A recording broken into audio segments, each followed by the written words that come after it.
tal, amigos de Querétaro? De verdad, me da mucho gusto saludarlos esta mañana un poco fría aquí adentro de lo que viene siendo nuestra área de edición. Estamos en el frío, pero afuera un gran sol, y un gran sol como lo es Pati Miranda. Qué gusto que estés con nosotros, Pati. Muchas gracias, David, gracias a tu auditorio, gracias a nuestra queridísima gente de TikTok que nos sigue. Sí. Les invito a que sigan a Querétaro de Verdad, es un medio de verdad independiente, muy certero y muy verídico, ¿verdad? Pues al menos que tratamos de hacer lo más plural posible y no decir nada si no tenemos las bases para decirlo. Así es. Al menos eso sí nos comprometemos. Oye, Pati, pues mira, hay varios temas, ¿no? Que me gustaría platicar contigo, como lo estaba diciendo hace un segundo aquí en tu TikTok, ¿no? Yo creo que la información está para ser debatida, para generar opinión, para que escuchemos varias opiniones, porque si no, no es información, o sea, bueno, no deja de ser más que información, y pues puede quedar como las enciclopedias, ¿no? ¿Cómo nos afecta? ¿Cómo nos sentimos? ¿Cómo creemos en nuestro entorno que va a modificarse las cosas en base a las situaciones? Y quería platicar de dos cosas contigo. Uno, la situación de Ucrania, que pues prácticamente a todos los que vienen vengo y les pregunto. Sí. Y dos, la situación con la reforma eléctrica, porque verdaderamente yo veo ahí una batalla mediática, decir que es mala, y bueno, por otro lado se dice que es mala, y en realidad no se tienen opiniones claras con respecto a eso. Entonces quería platicar de eso. ¿Cómo es, Pati? ¿Qué te gustaría? Mira, mi opinión, porque yo sé que muchas personas tienen diversas opiniones y es muy respetable, pero mira, Ucrania, a lo que he leído, porque me he puesto a investigar mucho datos duros, es que siempre ha sido un país muy independiente y nunca le ha gustado pues que lo dominen, sobre todo la Unión Soviética. Entonces, de hecho, su población mayormente habla ruso como lengua materna. Muy pocos de sus ciudadanos hablan como lengua materna el ucraniano, que eso es algo muy extraño, ¿no? Ajá. Bueno, ahora me vas a preguntar, ¿cuál es el conflicto? Mi punto de vista muy personal es, pues los gasoductos. Pasan los gasoductos en la península de Crimea, que está muy cerca de Moscú. Entonces ahí realmente pues tienen todas las bases navales, pero esas bases navales, ¿qué pasa? Que hay algunas que las tiene Rusia ahí. ¿Y por qué Rusia no quiere que entre Ucrania a la OTAN? Pues por eso, porque la OTAN, aunque es un organismo europeo, pues obviamente lo controla Estados Unidos. Entonces, si pasa eso, obviamente Estados Unidos va a meter sus flotas militares a Rusia, ¿no? Y aparte de que es un gasoducto también muy importante para toda la Unión Europea. Entonces, desde mi punto de vista, ahí va el conflicto entre Rusia y Ucrania. Obviamente es un conflicto de interés y un conflicto geopolítico. Hemos tenido varios analistas, estuvo incluso la magistrada magistrada en retiro, tendremos que decir correctamente, Celia Maya, plantea una cosa que yo creo tu opinión con respecto a eso. Ella decía que es una nostalgia del poder lo que estamos viviendo, ¿no? Esa exguerra fría que se tuvo hace más de 30 años, en donde Estados Unidos y Rusia se medían en sus fuerzas, ¿no? Y hoy en día el 90% del armamento nuclear del mundo lo tiene Estados Unidos y Rusia. Efectivamente, pues lo que planteaba Celia era que pues no iba a permitir nunca a Rusia, que Ucrania se aliara a la OTAN, porque si le ponían una base militar ahí, pues se iba a sentir amenazado, ¿no crees? Claro. ¿Tú cómo ves eso? Por supuesto, estoy totalmente de acuerdo con Celia, es una lucha de poder entre Rusia y Estados Unidos. Desgraciadamente hubo un grupo, una manifestación hace poco en Ucrania, en Kiev, de un grupo de manifestantes que se llama, aquí lo tengo, Euromaidan. Okay. ¿Por qué? Porque decían, a ver, han habido más de 200 muertos en este tiempo en Ucrania, ahorita se van a sumar más por este conflicto de interés geopolítico y la nostalgia política que estamos viviendo. ¿Por qué? Por querer ver quién tiene más poder sobre otro país, ¿no? Sí, tienes razón, yo creo que también está China dentro de las fuerzas más poderosas en el mundo, pero sí, Estados Unidos y Rusia, por supuesto, ¿no? Entonces, yo creo que aquí, pues sí, he visto al presidente López Obrador pronunciándose a favor de la paz, también al canciller, y creo que es lo mejor. Claro. Pero he visto a Putin muy decidido en seguir atacando, no va a claudicar, y eso nos preocupa mucho porque los ciudadanos ucranianos están desesperados. Yo he visto en los videos, ¿no? Las explosiones que han habido en su país, y de verdad ves esa desesperación.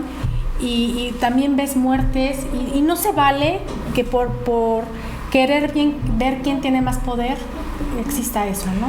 Fíjate que hoy tenemos la información clara de que la embajadora de México en Ucrania no pudo ir a la embajada porque una detonación, una explosión fuerte en el edificio prácticamente al lado de ella, y pues hay más de 200 mexicanos, se dice aproximadamente, en Ucrania, que pues tienen que ser atendidos. Digo, una labor, la aplaudo a la embajadora, porque en cualquier otra situación ya hubiera salido corriendo cualquier embajador, ¿no?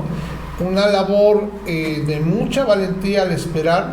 Y pues también yo creo que es parte de la política que se tiene actualmente, que era lo que te quería preguntar, ¿cómo ves a Marcelo Ebrard con esta política? Y obviamente le está extendiendo todo el apoyo posible allá a la Embajada de México en Ucrania. Por supuesto que está muy bien que existe esta política, sobre todo, mira, hay muchos mexicanos allá en Ucrania, como tú dices, muchos mexicanos también están mandando, justo también que tienen nacionalidad ucraniana, a participar en la guerra. Yo creo que aquí México debe hacer algo al respecto para que no suceda esto. Sin embargo, está pasando, David. Está pasando. Y híjole, la verdad es que es muy triste, pero muchos mexicanos ucranianos tienen que ir a defender a su país, ¿no? Qué cosa, qué impresión. Y vaya, ahí yo creo que será un tema definitivamente de relaciones exteriores el poder negociar esa situación, porque si es por demás triste. Oye, quiero cambiar un poquito la página antes de que nos coma el tiempo, también a la cuestión de la reforma eléctrica. ¿Por qué te pregunto? Porque mediáticamente yo veo una batalla, pero campal, impresionante, ¿no? En donde yo he escuchado muchos noticieros, incluso económicos, he leído periódicos financieros en donde pues ponen a la reforma eléctrica del presidente López Obrador como algo malo para México, algo que va a dañar. Pues bueno, muchas veces, yo lo quiero plantear así, es una perspectiva financiera porque no es una realidad, no es algo que puedan decir eso va a suceder, solamente una suposición. Y por otro lado, obviamente veo tanto en las mañaneras al presidente López Obrador como a muchas personas que incluso han venido aquí con nosotros a hablar de la reforma eléctrica como una cuestión sí política, pero sobre todo social, en donde el control de la electricidad la deben de tener los mexicanos, y que obviamente apoyan por completo esta reforma eléctrica que propone el presidente López Obrador. ¿Tú cómo lo ves? Yo quiero oír tu... Bueno, esta reforma eléctrica es buenísima porque busca la soberanía de los ciudadanos a través de la energía eléctrica por medio de la explotación de litio para su almacenamiento. Tú y yo sabemos que el almacenamiento más bien el mineral litio, el yacimiento más grande del mundo se encuentra en el estado de Sonora. Correcto. Entonces, eso nos va a servir mucho. ¿Por qué? Porque la energía eléctrica a los mexicanos nos va a salir más barata, ¿no? Entonces, yo creo que para eso principalmente es la reforma eléctrica, aparte de que tú sabes que en España existe una organización que es Iberdrola, que de verdad lucraba con la energía eléctrica, y hubo un tiempo en que, aquí tengo los datos duros, estuvo en 106 euros la energía, o sea, aproximadamente 2.600 pesos mexicanos. No, bueno. O sea, algo extraordinario. ¿Te imaginas tener que pagar eso? Muchísimo dinero. Entonces, López Obrador quiere, pues obviamente, que se explote el litio, pero eso va a ser nada más únicamente por medio del Estado. No lo va a hacer ninguna empresa secundaria ni nadie que se adhiera. Ahora, tengo aquí unos datos duros que me gustaría comentarte. La iniciativa de decreto consta de la reforma a los artículos 25, 27 y 28 de la Constitución y 9 transitorios, donde la iniciativa privada obtiene una participación del 44%, en contraste a la Comisión Federal de la Electricidad, que será la encargada de la producción y despacho, con el 56%. Cuando antes, ¿qué pasaba con la reforma eléctrica de Peña Nieto? Tenía más participación la iniciativa privada que la Comisión Federal de Electricidad, que eso también va a ayudar. Antes algunas empresas le pagaban a otras empresas secundarias la energía eléctrica, y ahora ¿qué tiene que pasar? Que Walmart, Oxxo y otras organizaciones le van a tener que pagar directamente a la Comisión Federal de Electricidad. ¿Qué era lo que tenía que pasar? ¿Qué es lo correcto? ¿No? No entiendo por qué no pasaba así. Exactamente. Bueno.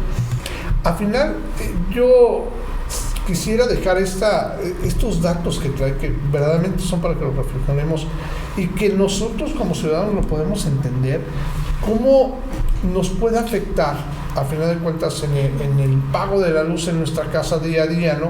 Algo que me impresionó mucho fue en España, que está basado en una no una reforma, esa cosa, es una ley energética ya, en donde la mayoría hay una privatización de la luz y pum, que les cortan la luz a los españoles, ¿no? Porque el pago, como dices, de más de 100 euros, pues era imposible para muchas personas, habría quienes sí, pero para muchas personas es imposible. Yo me pregunto, ¿tú crees que la mayoría de los mexicanos tengamos 2,000 pesos para pagar en la luz? O sea, mira, si ya tenemos lo del reemplacamiento, o sea, imagínate, ahora súmale este extra de luz, 2,600 pesos. Bimestrales, ¿no? He ido a comunidades, Ajá. de verdad, aquí en Querétaro, sobre todo acabo de ir al Jaral, y me decía una señora, de luz pago 100 pesos. Y no me alcanza. Sí, no es entendible. Y no me alcanza, de verdad, porque súmale el agua, y luego súmale el camión, el transporte, y sostener mi negocito, que tiene un negocito de Mary Kay. Entonces, es cuando dices, ¿cómo es posible que los gobiernos neoliberales hayan tenido esta reforma eléctrica donde un Oxxo pagaba menos que un hogar común? Sí, de verdad, es impresionante. Es increíble eso. Y por ejemplo, ¿no? El famoso subsidio que tiene para los hogares, que es muy notorio, y que, por ejemplo, me queda claro que un negocio establecido como los Oxxos, no tendrían por qué tener una reducción. Digo, caray, nos cobran, pues uno va y compra un dulcecito a precios altos, con impuestos y todo, pues tendrían que tener para pagarlo. Pero en donde yo veo una afectación clara es en la soberanía. Bien lo dices, el poder tener el control, el hecho de que el gobierno pueda decir, esta luz es de los mexicanos y no vamos a dejar, porque si al final de cuentas hay una división ya establecida, que es del 44%, decía, del 44%, y el resto, o sea, el 56% es de los mexicanos, pues tienen la mayoría para manejarlo y le permitiría a nosotros como ciudadanos nunca sentirnos desprotegidos. ¿Es correcto? Es correcto. Y que la energía, sobre todo, David, sea a precios justos para los mexicanos. Que una señora que paga 500 pesos de su luz pague 100 o pague 250 y aún así no les alcanza. López Obrador se la ha pasado pensando en el pueblo, por eso yo lo admiro. Lo han atacado mucho, pero yo admiro que de verdad tenga su mentalidad en los mexicanos, en la gente de abajo, que es la que más necesita ayuda, apoyo. ¿Por qué? Porque si nosotros nos vamos a un pueblito, te comento, ahí ves las necesidades de la gente. Claro. Necesitan programas sociales, necesitan políticas públicas, necesitan escuelas, necesitan arcotechos porque ni siquiera eso tienen, necesitan cemento para sus escuelas, baños, o sea, de verdad necesitamos pensar más en la gente. Yo creo que la política social es una política de hecho moderna, no es como estaba.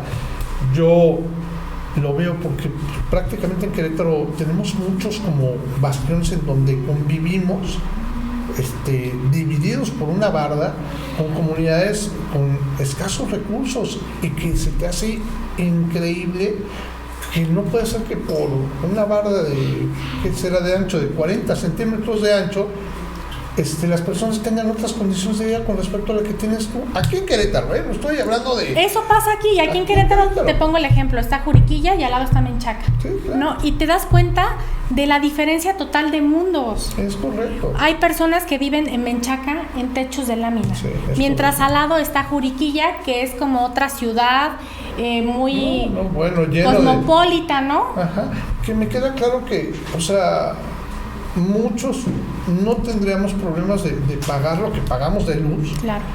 Pero tenemos que ser sensibles ante los que no tienen esa posibilidad y pareciera que mediáticamente no están siendo sensibles, al menos la información general, no están siendo sensibles al buscar una privatización que no se van a tentar el corazón con respecto de la situación social de México.